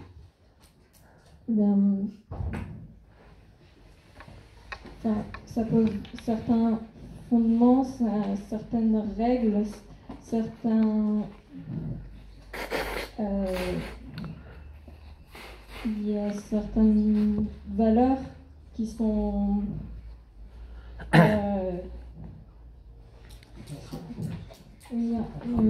comme des contraintes qui permettent à... si on ne fixe pas de limites dans tous les cas, il n'y aura plus rien. Au final, ça sera l'anarchie, comme on dit. La quoi, pardon? L'anarchie. Si on ne fixe pas de limites, au final, ça sera n'importe quoi. Je crois voir que Bruyère ne serait pas contre une certaine forme d'aliénation. Je pense qu'on a un peu trop dit sur le terme d'aliénation dans un sens péjoratif. Il pense aussi qu'il y a une certaine dose, j'ose dire, d'aliénation qui est nécessaire pour que les peuples survivent. Est-ce que c'est pas ça que vous voulez dire? Le rêve, en fait. Oui. Bah, moi, je ne serais pas tout à fait, je ne vous suivrai pas sur ce chemin parce que si vous prenez l'exemple d'une religion, enfin une religion que je connais bien, le catholicisme, l'Église vous laisse le libre arbitre, on ne vous impose rien, on ne vous domestique pas, c'est loin d'être une domestication. Pardon? C'est quand même des limites. Bah, des limites, c'est... C'est le propre choix de chacun, mais ça domestique en quelque sorte. Attendez, les limites, oui. Même quelqu'un qui gouverne un pays, il fixe des limites, pourtant ça n'empêche pas les gens d'enfreindre la loi. Ce que je veux dire, ça n'empêche pas qu'il y ait des tueurs en série, des violeurs. Ah bah ça, c'est la nature humaine, malheureusement. Mais non, je vais terminer parce que que je sache, je vous dis, le catholicisme n'impose rien. Je veux dire, on ne cherche pas à vous imposer quoi que ce soit. Le pouvoir politique, si, ils veulent imposer. Mais il y a des religions. Alors, le protestantisme, encore moins, puisque théoriquement, les protestants, je suis en contact direct avec Dieu. Bon, donc... alors, le libre arbitre, ça, c'est un thème où il ne faut pas trop les entraîner là-dessus, parce qu'ils ne sont pas tout à fait prêts. Mais... Enfin, que je sache, dans le catholicisme, le libre arbitre, c'est important. C'est en rapport à Benjamin? Oui, c'est dans la religion. Vous attendez la fin, s'il vous plaît. C'est vrai que pour poursuivre, en fait, considérer que mettre des contraintes à l'homme, c'est le soumettre, ça voudrait dire que pour que l'homme ne soit pas contraint, qu'il ne soit pas soumis, il ne peut tout simplement pas exister, parce qu'en fait, il y a des lois en général dans la société pour l'existence de la société même, mais plus généralement, il y a les lois de la nature, on est obligé de se nourrir, de respirer, etc. Et donc considérer que se soumettre à quoi que ce soit, enfin, être contraint de quoi que ce soit, c'est être soumis, ça voudrait dire que l'homme est obligatoirement soumis toujours à quelque chose de supérieur. Et donc, voilà, c'est vrai qu'il y a les religions, les lois, mais on est toujours, en quelque sorte, contraint par quelque chose sans pour autant être forcément soumis. Oui, mais enfin, les lois, vous avez les 10 commandements, qui ne sont pas des contraintes énormes. Tu respecteras ton père et ta mère. Bon, d'accord, mais combien respectent leur père et leur mère? Tu ne tueras point. Tu ne convoiteras pas la femme de ton voisin. Ou... Bon, vous sentez ça comme une contrainte? Non, justement, on peut considérer ça comme une contrainte parce que c'est quelque chose à suivre. Mais ça n'est pas vraiment une, c'est les règles pour que ça. C'est la morale. Je suis d'accord avec vous, justement, je dis que exactement. C'est pas une vraie contrainte, on n'est pas réellement soumis, c'est les règles de la société. C'est la morale, exactement. C'est ce qui permet à la société de fonctionner. Vous avez ça dans la morale de Kant, qui était pas rigolote, mais... C'est un peu ce que Ruyère appelle les effets de voûte, non? Ah, les effets de voûte, oui. Ah, c'est ça. Mais, regardez, quand on dit ma liberté s'arrête là où commence celle d'autrui, bah sinon, justement, sinon c'est l'anarchie. Sinon, c'est la loi de la jungle. Le plus fort gagne. Et donc là c'est dangereux. Donc il faut un certain nombre de règles qui ne sont pas des contraintes. On les accepte, mais la vie en société, ça sera toujours ça. Je ne peux pas m'amuser mettre le feu à la voiture du voisin parce qu'il m'a escroqué ou je ne sais quoi. Enfin, sinon ça ne marche pas. Ce qu'on vit un peu actuellement aussi. Très bien. On remercie